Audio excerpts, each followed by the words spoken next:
وَأُدْخِلَ الْجَنَّةَ فَقَدْ فَازَ وَمَا الْحَيَاةُ الدُّنْيَا إِلَّا مَتَاعُ الْغُرُورِ۔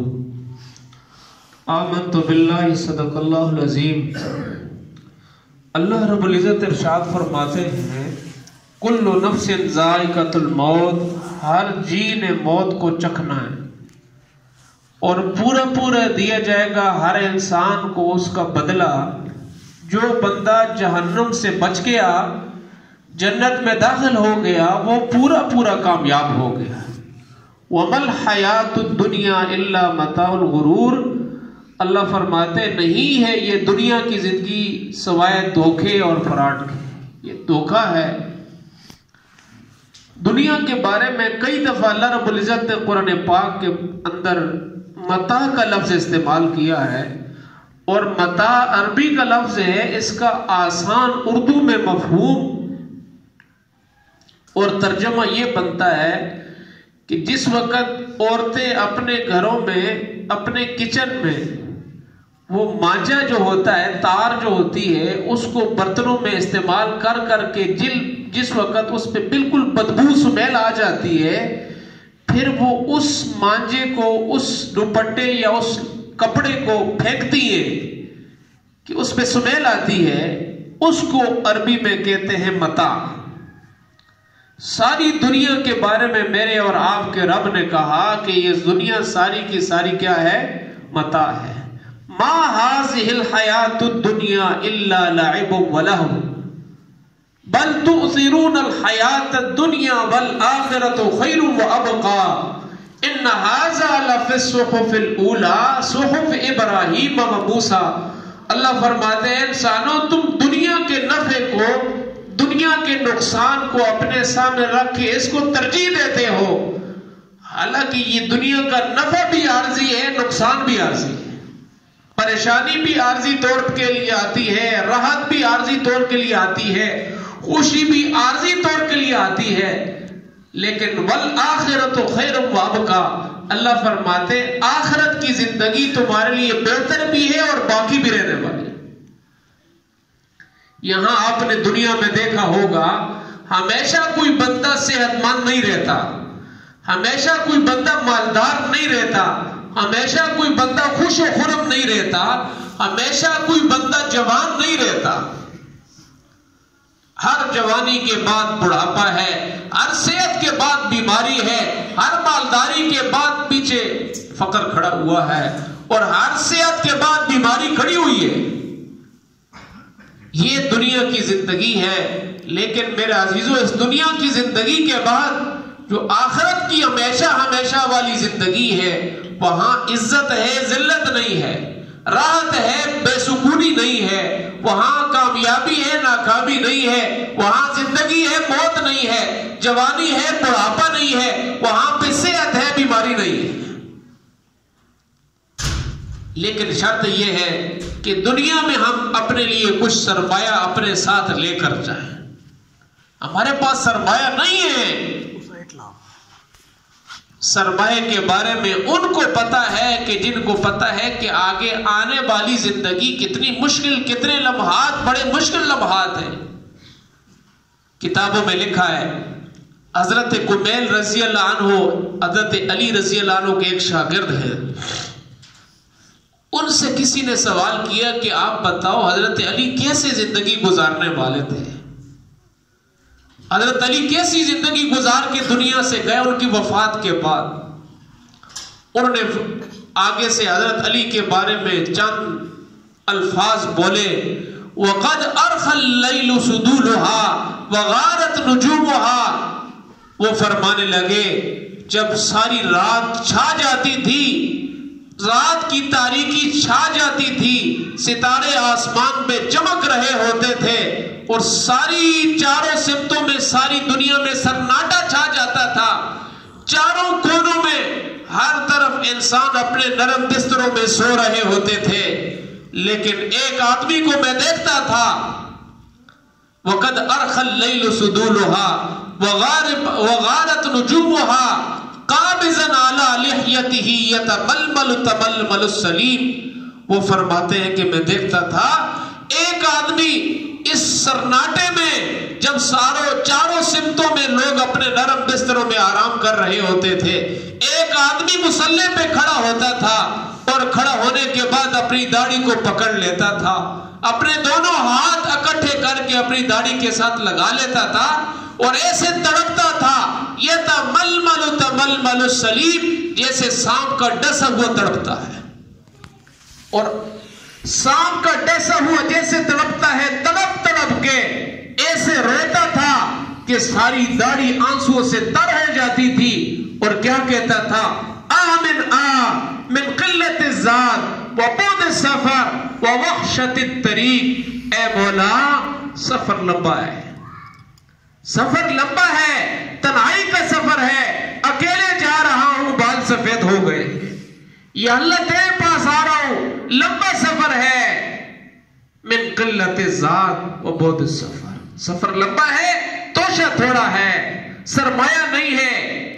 میرے عزیزو، یہ کون کہہ رہا ہے؟ یہ وہ بندہ کہہ رہا ہے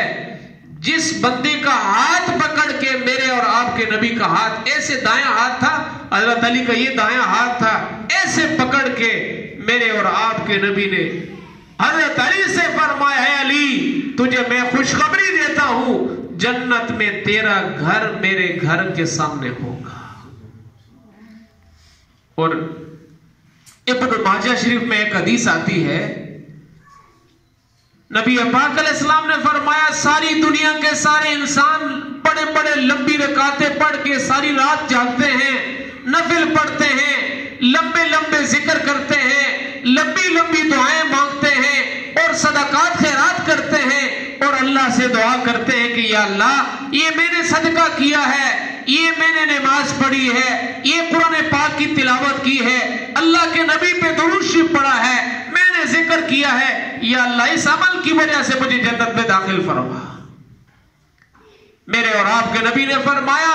اس دنیا میں بعض بندے ایسے ہیں، ہر بندہ کہتا ہے میں جنت میں چلا جاؤں، کچھ لوگ اس دنیا میں ایسے ہیں جن کے بارے میں اللہ سے جنت سوال کرتی ہے، جنت دعا کرتی ہے، یا اللہ اس آدمی کو میرے اندر بھیج دے۔ اسی حدیث میں آگے نبی علیہ السلام نے فرمایا، علی منہم، علی ان لوگوں میں سے ہے، علی ان لوگوں میں سے ہے جن کے بارے میں جنت سوال کر رہی ہے، اے مولا اس بندے کو میرے اندر بھیج دے۔ اب اس بندے کا توشہ تھوڑا ہو سکتا ہے، اس بندے کا سرمایہ تھوڑا ہو سکتا ہے۔ میرے عزیزو، آگے آنے والے لمحات بڑے مشکل ہیں، تاریکی کے سفر میں جانا ہے، اندھیر کوٹڑی میں جانا ہے، جس کے بارے میں ہمارے پیارے آقا صلی اللہ علیہ وسلم ہر فرض نماز کے بعد دعا کر کے اس کی اہمیت کو بتا رہے ہیں۔ میری امت کے لوگوں، اپنی قبر کو کبھی نہ بھلانا، اپنی آخرت کو کبھی نہ بھلانا۔ اگر 1000 سال بھی زندگی مل جائے، ایک دن وہ قبر کا گڑھا مقرر ہے۔ اگر کروڑ سال بھی زندگی مل جائے، لمبی زندگی پالو، لیکن وہ قبر کا گڑھا مقرر ہے، اس سے جان نہیں چھوٹ سکتی۔ منکر نکیر کے سوالوں کا جواب ضروری ہے، اللہ کے سامنے پیش کی ضروری ہے۔ وَنَزَعُ الْمَوَازِينَ الْقِسْطَ لِيَوْمِ الْقِيَامَةِ فَلَا تُظْلَمُ نَفْسٌ شَيْئًا إِنْ كَانَ مِثْقَالَ حَبَّةٍ مِّنْ خَرْدَلٍ فَتَكُنْ فِي صَخْرَةٍ أَوْ فِي السَّمَاوَاتِ أَوْ فِي الْأَرْضِ أَوْ يَأْتِ بِهَا اللَّهُ۔ اللہ فرماتے ہیں قیامت کا دن آنے والا ہے، ایک دن آئے گا تمہیں فرشتہ پکڑے گا، تم مر جاؤ گے، پھر کیا ہوگا؟ ثُمَّ إِلَيْنَا تُرْجَعُونَ، ہمارے پاس آؤ گے، جب ہمارے پاس آؤ گے پھر کیا ہوگا؟ تمہاری زندگی کی راتیں اور صبح شامیں، اور تمہاری زندگی کی خلوت بھی جلوت بھی، تمہاری زندگی کی نیکیاں بھی برائیاں بھی، تمہاری زندگی کا عدل بھی اور ظلم بھی، وہ سارے کا سارا لایا جائے گا، حتیٰ کہ تمہاری زندگی میں ایک رائی کے برابر کوئی عمل ہوگا اس کو بھی میں نکال کے لاؤں گا۔ ان کان مثقال حبۃ من خردل فتکن فی صخرۃ او فی السماوات او فی الارض یأتی بها اللہ۔ اللہ فرماتے ہیں جنگلات میں جا کے اور صحرا میں جا کے چھپ کر کوئی چھوٹے سے چھوٹا عمل کرو گے، اس کو بھی میں قیامت کے دن لاؤں گا۔ اور اللہ کہیں گے کل انسان الزمناہ طائرہ فی عنقی ونخرج له یوم القیامہ کتابا یلقاہ منشورا اقرأ کتابک کفا بنفسک اليوم علیک حسیبا۔ اسی لیے میرے عزیزوں، میرے اور آپ کے نبی نے ہمیں نصیحت کی ہے، اور بہت بڑی نصیحت کی ہے، میری امت کے لوگوں کبھی کبھی موت کو یاد کیا کرو، کبھی کبھی اپنی قبر کو یاد کیا کرو کہ ایک دن تم سب پہ آنے والا ہے، کہ آج تم اپنے بھائی کے ساتھ بیٹھے ہو، اپنی ماں باپ کے ساتھ بیٹھے ہو، اپنے دوستوں کے ساتھ بیٹھے ہو، اپنے بچوں کے ساتھ بیٹھے ہو، ان قریب وہ دن آنے والا ہے کہ تنہائی کے عالم میں اکیلے تم نے جانا ہے۔ یہی بیٹے، یہی اولاد، یہی دوست جن کو خوش کرنے کے لیے ہم گناہ کرتے ہیں، ہم حرام کام کرتے ہیں، یہی اپنے ہاتھوں کے ساتھ تنہائی میں چھوڑ کے آ جائیں گے۔ تو میرے عزیزوں، اگر ہم چاہتے ہیں کہ ہماری قبر کی تاریکیاں دور ہو جائیں، قبر میں روشنی آ جائے، قبر کے سانپ اور بچھوؤں سے ہماری حفاظت ہو جائے، تو آؤ ہمارے نبی نے ایک عمل بتایا ہے۔ سب سے آخری نصیحت اور سب سے بڑی نصیحت، اے میری امت کے لوگوں، نماز نہ چھوڑنا۔ 95% لوگ نماز چھوڑ گئے، چھوٹی چھوٹی باتوں پہ ہم سارے کے سارے نماز کو ضائع کر دیتے ہیں۔ خدا کے انعامات، خدا کے احسانات اور خدا کے کرم کو دیکھ کر پھر تو ہمیں سجدے سے سر اٹھانے کا موقع ہی نہیں ملتا تھا، لیکن اللہ نے کتنی آسانی کی ہے، دن میں 5 دفعہ بلایا ہے، اور ہم نے 1 دفعہ نہیں، 2 دفعہ نہیں، 3 دفعہ نہیں، کئی سال اللہ کے سجدے کا انکار کیا، لیکن اللہ نے پھر بھی آنکھ سے دیکھنے کی نعمت کو واپس نہیں لیا، زبان سے بولنے کی نعمت کو واپس نہیں لیا، کانوں سے سننے کی سماعت کو واپس نہیں لیا، ہاتھوں میں پکڑنے کی طاقت کو واپس نہیں لیا، پاؤں میں چلنے کی طاقت ہے اس کو واپس نہیں لیا، اندر میں جسم میں کتنا قسم کا نظام بنا ہوا ہے جو خون بھی بنا رہا ہے، طرح طرح کی چیزیں بن رہی ہیں، انسان کے معدے میں کون سی مشینیں فٹ ہیں، لیکن اللہ نے کسی مشین کو خراب نہیں کیا۔ پھر بھی اللہ نے ہماری توبہ کا انتظار کیا ہے۔ انسان 40 50 60 سال کی عمر تک ایک سجدہ بھی نہیں کرتا، اللہ پھر بھی توبہ کا انتظار کرتا۔ اللہ نے اپنے نبی کے واسطے سے ہم تک بات پہنچائی ہے، نبئ عبادی انی انا الغفور الرحیم۔ یہ بڑی عجیب قرآن پاک کی آیت ہے۔ اے میرے نبی جی، میری امت کو، میرے بندوں کو خبر دے دو، ان کو بتا دو کہ تمہارے گناہ بہت ہیں، لیکن اس کے مقابلے میں تھوڑے ہیں، وہ بخشش میں بہت آگے ہے، اس کی بخشش کا پروانہ بہت بڑا ہے، آنے میں دیر ہے، راضی ہونے میں دیر نہیں۔ تو آؤ میرے عزیزوں، ہم اپنی قبر کو یاد کر کے، میرے اور آپ کے نبی نے فرمایا سب سے خطرناک، سب سے بڑا، سب سے برا جو ظلم عذاب ہے وہ قبر میں بے نمازی کو دیا جائے گا۔ ایک روایت غالباً ابن ماجہ شریف میں حدیث موجود ہے، فرمایا، حدیث پاک میں آتا ہے، نبی پاک علیہ السلام نے فرمایا روزانہ یہ جو مٹی ہے، روزانہ قبرستان کی جو جگہ ہے اللہ سے پناہ مانگتی ہے، 50 دفعہ پناہ مانگتی ہے، یا اللہ مجھے بے نمازی کے دفن ہونے سے بچا دے۔ اب بتاؤ، جس جگہ سے زمین قبرستان کی پناہ مانگی، یا اللہ میرے اندر بے نمازی کو نہ لانا، اتنا سخت سزا، اتنی سخت شدت کی سزا جس سے زمین بھی پناہ مانگے تو انسان کیسے برداشت کرے گا؟ ابھی اللہ نے موقع دیا ہے، ابھی اللہ نے وقت دیا ہے، ایک عزم کر لیں، ایک ارادہ کر لیں کہ ہم نے زندگی میں نماز کبھی نہیں چھوڑنی ہے، ہم نے زندگی میں کبھی سجدے سے انکار نہیں کرنا ہے۔ اگر ہم اپنی قبر کو سامنے رکھیں گے کبھی نماز نہیں چھوٹے گی، کبھی ظلم نہیں ہوگا، کبھی دھوکہ نہیں ہوگا۔ جس وقت اپنی قبر کو بلائیں گے تو پھر یہ حال ہوگا جو ہو رہا ہے۔ آج ہمیں پتہ نہیں ہے